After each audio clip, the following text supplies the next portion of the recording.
je sais que je viens de frapper à un point névralgique de ta religion. Je viens de frapper l'esprit religieux en toi. Et tu as mal. Oh, il m'a fait mal. Je ne vais même pas te demander pardon. Parce que je vais encore même t'achever dans ce doigt. Parce que tu dois mourir dans la chair pour que l'esprit agisse. Tu dois mourir dans la chair. La pensée de la chair doit mourir. Le problème que nous avons, c'est que la bénédiction et la malédiction, ce sont des principes de la loi. Et pour la loi, si quelqu'un est pauvre, c'est qu'il est maudit. Puisque c'est la bénédiction pour riche. Donc si quelqu'un n'est pas riche, c'est qu'il est maudit par Dieu. Mais maintenant écoutez ce que la Bible dit en Christ.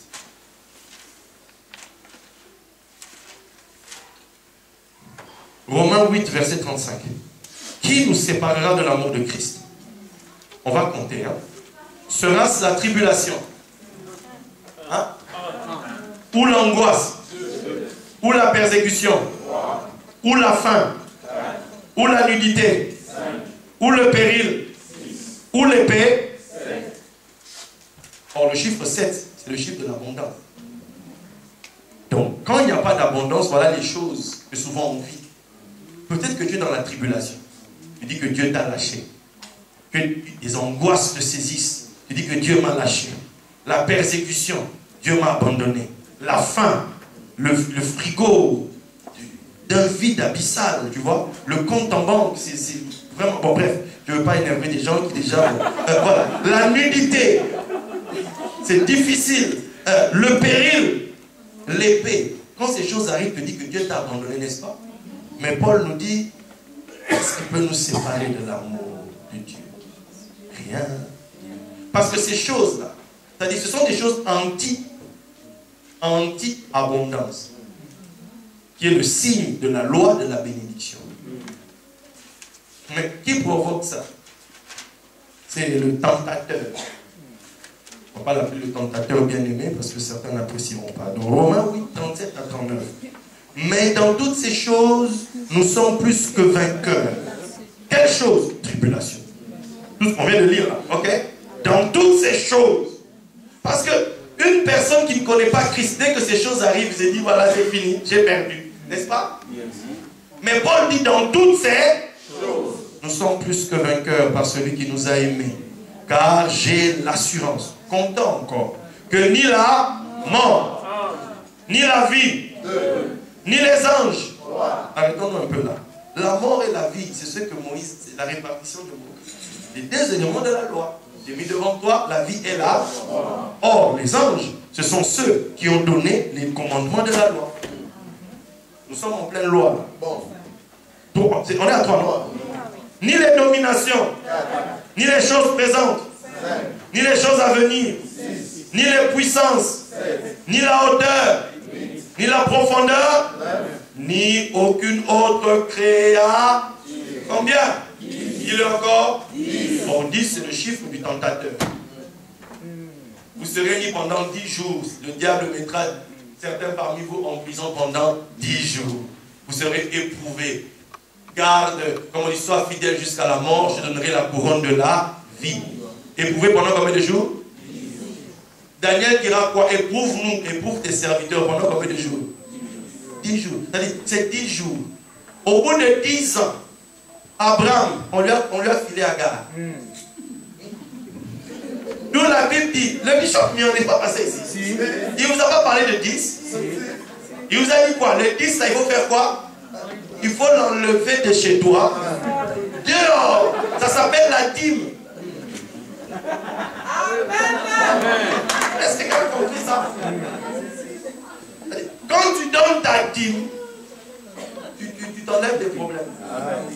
Moi, non, ne me soumets pas à là. J'ai pas envie. Voilà.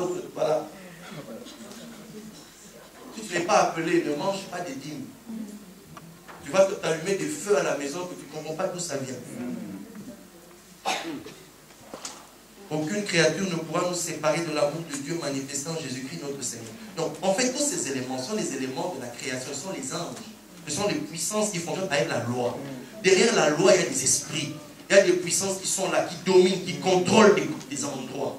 Donc, quand toi, tu ne réalises pas ces choses, tu peux te tromper du véritable projet de Dieu pour toi. Si tu ne sais pas là où Dieu t'emmène, tu peux passer toute ta vie sous le joug d'un esprit sans te rendre compte. Tu vas passer toute ta vie sous le joug d'une condamnation, d'une condition sine qua non. Si tu ne fais pas ça, c'est-à-dire si tu fais ça, moi je t'abandonne. Tu n'auras pas telle chose. Parce que tu as péché. Ce péché est là dans ta vie. Donc, écoute-moi très bien. Quel que soit ce que tu as pu faire, quel que soit ce qui est arrivé, quel que soit l'esprit qui a voulu jouer avec toi, écoute-moi très bien. Cette Pâque ici, je déclare ta liberté. Amen. Je déclare ta liberté. Personne n'a le droit de te retenir. Personne. Amen. Faible. Afin que tu marches vers un rendez-vous. Ce qui naît de la chair est, ce qui naît de l'esprit est. Dieu t'emmène au rendez-vous, au plus grand rendez-vous de ta vie. Il va te faire rencontrer l'autre toi-même. Amen, amen, amen, amen, amen, amen. Et il faut qu'il y ait jonction entre les deux. Et l'autre, quand il arrive, il est comme un vêtement qui vient te revêtir. Et quand il te revêt, voilà pourquoi Jésus avait un vêtement avec une seule couture. Comment il a porté ça? C'était l'autre. Et quand l'autre est sur toi, ton corps devient bizarre. Tu deviens quelqu'un d'autre. C'est-à-dire que les gens vont se dire, le gars là est bizarre. Le problème c'est que l'église, on a perdu ça. C'était là notre puissance. C'était là notre force. C'est-à-dire que tu as un autre corps. C'est-à-dire que ton corps physique, il est calme. Mais l'autre toi, fait des choses. Parce que celui qui veut pratiquer la loi, tu dois pratiquer toute la loi. Si tu échoues dans un, tu es coupable pour tout. Or, il y a 613 commandements. Donc, 365, tu ne feras pas. Et 248, tu feras. Donc, bien malin celui qui pourra nous faire comme l'Église catholique, chaque jour avec son sein. Tu sais, aujourd'hui, c'est tel commandement, demain, non. C'est 365 par jour. Donc, forcément, tu en oublies certains. Donc, tu es coupable pour tout. Étant coupable pour tout, tu es déjà mort. Donc, on se retrouve tous avec une Jérusalem dans la servitude qui est en fait, qui devient un séjour des morts.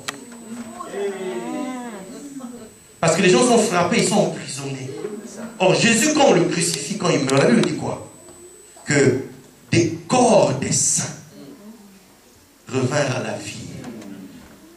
Puisque Jérusalem tue les prophètes, Jérusalem tue les saints.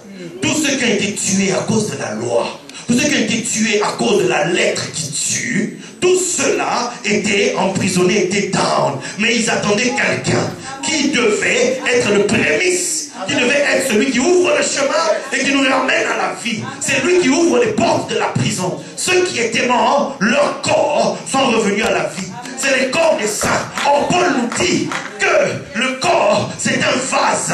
Or, le corps des saints, la Bible dit que celui qui se conserve pur est un vase d'or. Quand on sort de l'Égypte, des vases sortent. Quand on sort de l'Égypte, des vases sortent, des vases d'or, les vases, les corps des saints reviennent à la vie et sont vus dans la ville. Le corps des rachetés, les vases d'argent reviennent à la vie et seront vus dans la ville. Et on dit le vêtement, c'est le vêtement des prêtres d'en haut. Oh, c'est le vêtement de ceux-là qui sont revêtus de la gloire de Dieu. Écoute bien, quand Jésus entre à Jérusalem, il va chercher les gens. C'est-à-dire ceux qui sont morts, frappés par la loi. Et il a dépouillé les dominations et les victimités. Là qui nous condamnait, il a déchiré. Pourquoi? Et il déclare la liberté. C'est-à-dire, les vases là, ce sont des personnes. Les fameux morts, on leur donne un nouveau corps. C'est un corps avec un vêtement. La Bible dit, celui qui nous forme pour ces choses, c'est Dieu, qui nous a aussi donné les arts de son esprit. Amen. Et ce qu'on touchera demain. Quand en fait tu sors d'Égypte, vous le voyez dans votre papier, vous arrivez de l'autre côté, quelque chose doit se passer dans votre vie. D'où la Bible dit, je vous dis un mystère. Nous ne mourrons pas tous, mais nous serons changés. Nous serons différents. Parce que ce corps corruptible, ce corps du péché de la chair doit revêtir le corps de l'esprit, le corps spirituel. Ah Seigneur, je parle. Je peux parler. Est-ce que vous m'autorisez à parler? En Israël, la bonne part, c'est comme une portion de Dieu lui-même qu'il te donne. Vous êtes appelés à exercer la divinité. Vous vous connaissez trop comme... Non, moi je suis comme ça. Depuis que je suis né, je suis comme ça. Ça t'a amené quoi? Ça a produit quoi? Quelqu'un qui est né de l'esprit, il est comme un vent. Tu ne sais pas d'où il vient. Tu ne sais pas où il va. Celui-là, il n'a ni commencement ni fin de vie. Celui-là, c'est ton immortalité. Vous vous rendez compte qu'il y avait les premiers chrétiens. Les premiers chrétiens. Quelqu'un comme Jean. Jean a été arrêté par les Romains. Jean l'a jeté au lion. Les lions sont venus, ils l'ont senti, ils ont dit on ne mange pas. Ah! On a affamé les lions. Les lions disent lui, on ne mange pas. On a pris Jean. On l'a jeté dans une cuve avec de l'huile bouillante. On l'a mis dedans. L'huile s'est refroidie. On dit ce gars n'est pas normal. On l'a balancé à l'île de Patmos. L'équivalent d'un Guantanamo, d'une contrée où il y a des animaux sauvages, où il y a des bandits. C'est là qu'on les jetait tous. C'est là-bas que l'Apocalypse est venu. On a sorti le gars et on l'a envoyé mourir paisiblement chez lui à Éphèse. C'est quelqu'un qui comprend ça. Qu'est-ce que ces premiers chrétiens avaient vu que nous on ne voit plus? Tu perds ton temps dans des disputes. Tu perds tes radis, tes lavé. C'est pas pour ça. C'est perdre de temps. Paul, quand on l'a pris pour lui couper la tête, le gars qu'on a envoyé en premier lui couper la tête est arrivé devant Paul, il s'est mis à pleurer. Saisi, je ne sais pas par quoi le gars pleure. Il dit non. Il s'est converti sur le champ. On lui a envoyé d'autres policiers. Eux, ils sont arrivés.